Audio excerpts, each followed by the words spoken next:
You'll be alright.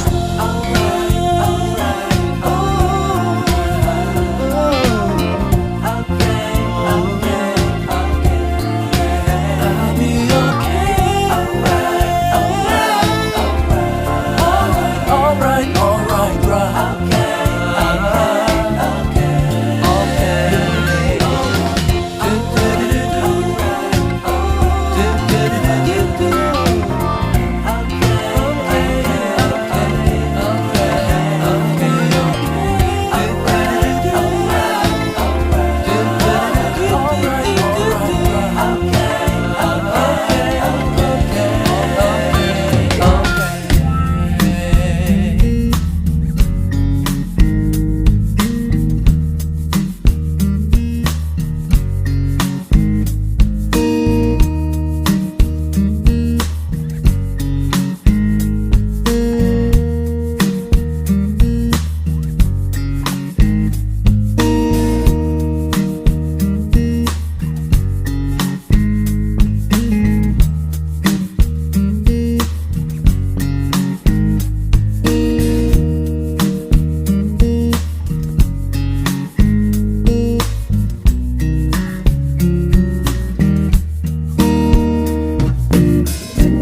Mga balik na po tayo.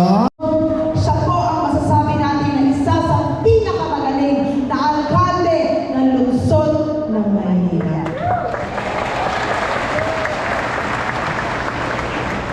Aming mga nanay at tatay, alam ko rin na gusto ninyo na sa nalalabing taon na narito kayo sa mundong ibabaw na maramdaman na kayo ay importante at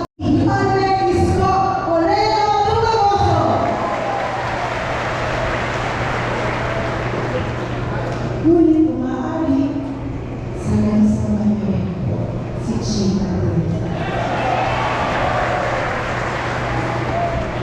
Ang trabaho po ng Vice Alcalde ay maging presiding officer, maging ina ng konseho, gumawa ng mga polisiya, programa na dapat akong sa pangangailangan niyo. Kaya kung kayo ay maghahanap ng Vice Alcalde, dapat maghanap kayo ng isang tao na sensitibo sa pangangailangan niyo, na marunong makinig sa inyong mga puso. Kung meron na ako isang bagay na kaya ko ipagalaki sa aking sarili, bata pa lang po ako, nakikinig na po ako sa hinaing ng mga Manileño. Kanina, sinabi ko sa inyo, ang masipon ng lipunan na aking tinayuan, aking kinaglaban, kahit wala pa po akong naging posisyon. Then alam niyo na rin po parang araw, kung itatalaga niyo ako bilang Vice Alcalde ni Leone, hindi na kayo iiyak dahil kayo ay aming magiging prioridad. Gusto namin tumamo sa inyong mga ilong at tumaas ang inyong mga noo na kayo ay mga Manileño. Bata pa lang po ako po ay hinirman ng aking ama para sa laban na to. Siya po ay naging isang magaling na Vice Alcalde. Dalawang termino lang po siya nanindihan bilang Vice Alcalde. Noong mga panahon na yun, tinuruan niya ako paano maging isang mabisang Vice Alcalde na merong integridad na susuporta sa kanyang alkalde. Makakaasa kayo na balang araw, susuportahan ko po ng buong buo si Yorme Isko Moreno Dumagoso. At kung tutulungan niyo po si Yorme at si Chia Kenza, sana tulungan niyo rin po ang mga konsehal na nasa likuran ko dahil kailangan po namin magtulong-tulong para ibalik ang mga programa minahal ninyo. At dahil rin kailangan namin ng suporta mula sa national government, sana tulungan niyo po ang aming Congressman Carlo Lopez. Hindi po ako umaalis sa kahit na anong lugar na hindi naging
morning! Maraming salamat sa inyo sa pagtugon ninyo sa aming paanyaya. Bagamat marami kayong gawain sa kanya-kanyang tahanan, mas pilabutin niyo pumunta rito. Kaya maraming salamat. I love you. Oh, malamang maraming kikilap ng kaldero mamaya. Walang nagsahin sa bahay.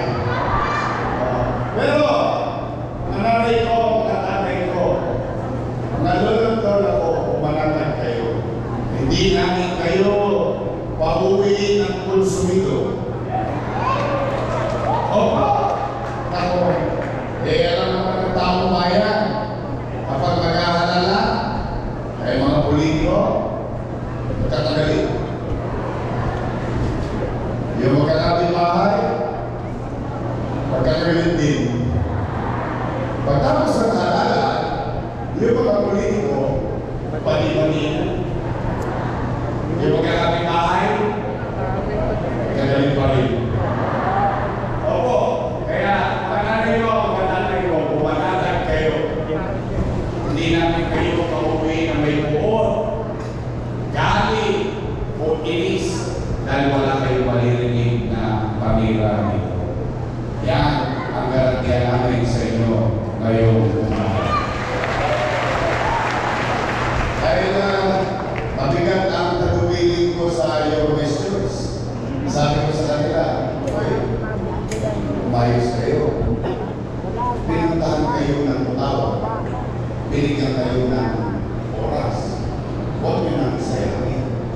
Kung kayo'y kandidato, first time, sabihin nyo na lang kung ano ang gusto nyo gawin. Kung kayo na religionista, sabihin nyo na lang kung ano ang ginawa ninyo sa loob ng tatulong. Mag-report kayo sa taong bayan.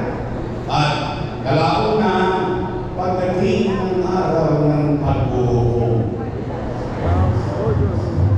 Mayo, kaya natin ang taong bayan ang magdesisyon. Tama po ba? Nay! Siyempre medyo paus ang boses ko. But matanong lang po kayo. Kamusta kayo? Salamat sa Diyos. Opo. Bakit? Ilang taon pa lang ang nakalipas. Lahat tayo natatakot mabuto, natatakot mamatay, dala ng infeksyon ng COVID-19. Ang katunayan, yung pandemya na yan, pinaliw tayo niya para tayo tamang hinala natin. May umakaching ka sa loob ng bahay, aching, ay COVID. Tama po ba? Kaya, salamat sa Diyos.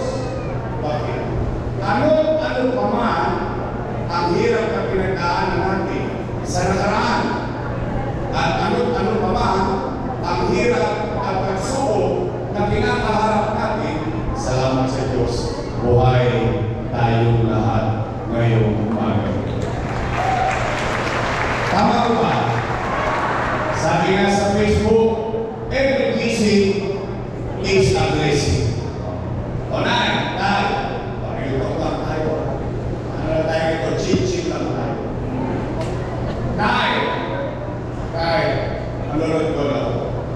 Bakit ba kayo naghahanap ng ibang mayor? Kung meron namang mayor na nakaupo.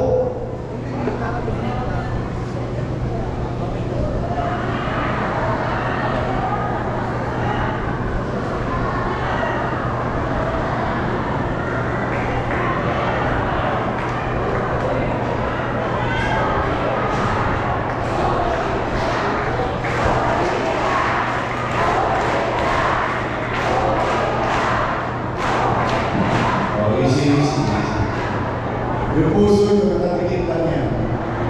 Hindi, kaya ako yung natanong. Siyempre, nangangamba din ako. Nag-aalala din ako. Bakit? Yan mga namaupo, mga alaga ko po yan. Mahal ko po yung mga namaupo yan. Inaruga ko yan for almost 20 years.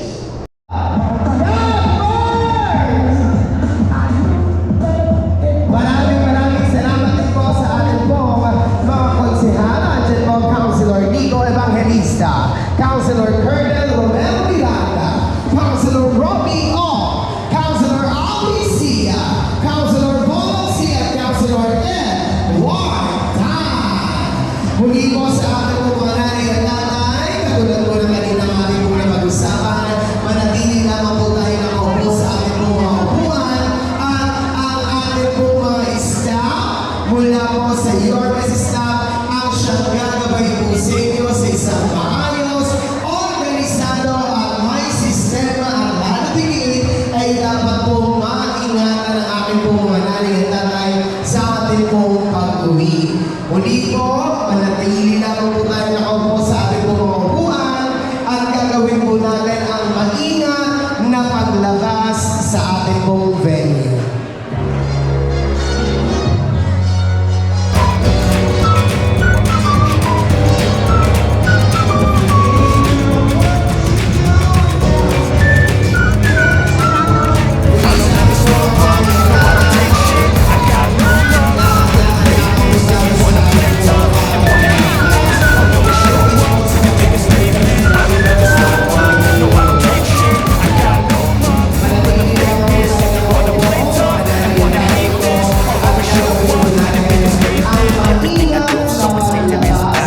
Every word I'm moving so descriptive like an adjective. I got a vendetta against people who got it. Being negative, you should be getting after it.